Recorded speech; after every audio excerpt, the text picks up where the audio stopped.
Welcome to the quick overview guide of the outside of the foot pain. So anything out here. So here's what the fifth metatarsal looks like. You have your toe right here, 3 bones. You have your fifth metatarsal on the outside with a nice little fracture in this picture, and then your cuboid bone. So let's start addressing these problems. First thing you can have is what's called a bunionette, or a fifth toe bunion. So basically the fifth metatarsal head buckles out and the toe curls in. So this part buckles out, the toe curls in. So that covers both of those problems.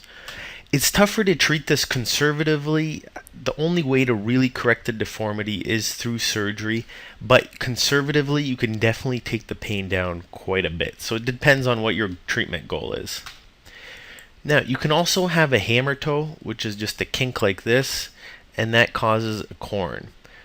Hammer toes, again, probably need surgery, but a corn, you can have these removed with a pumice stone or by your podiatrist if you have any medical conditions like diabetes, and it should keep you pain-free for at least a couple months.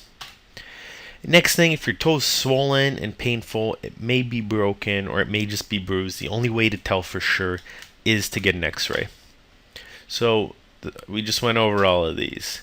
Next thing, more in the middle of the foot. If you have a high arch like this, it makes you more susceptible towards fifth metatarsal pain, which is this area right here, and it's going to just bulge out as it is. This is going to be prominent against your shoe, and that's going to be prominent.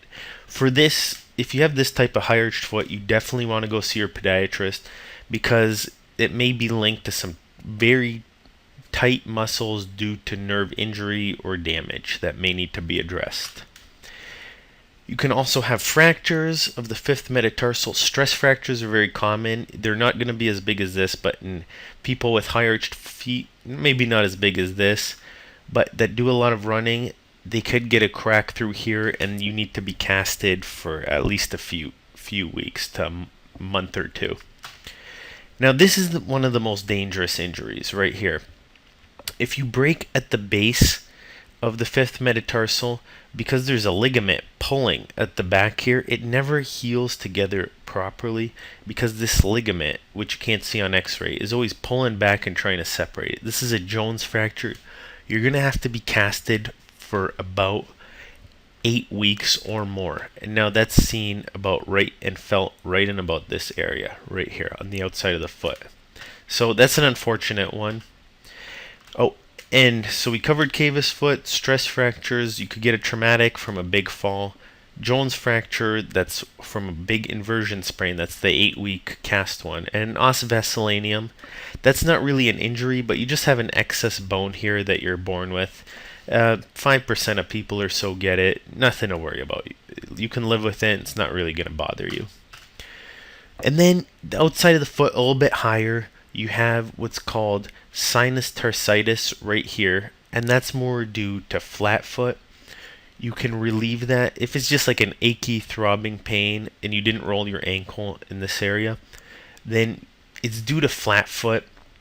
It's due to your foot turning out and bones grinding against each other. So you want to get some inserts and go see your podiatrist about biomechanics and the things you can do: weight loss, better stretching, that kind of stuff. And if you get bruising like this, it's outside ankle sprain. And even if you get an injury like this through rolling your ankle in, then you should definitely go see your podiatrist, get evaluated, get some x-rays, and know for sure. So I'm not really going to address ankle pain, but if you want to know more about any of these, get concrete treatment guides, go to the link under this video. We also have a link to our ankle pain causes. Good luck. And this was them that I just mentioned. Good luck, guys. Do not try any of this at home alone without supervision. This is presented by Michigan Foot Doctors. If you think our information helped you, give us a thumbs up and come visit the site for even more.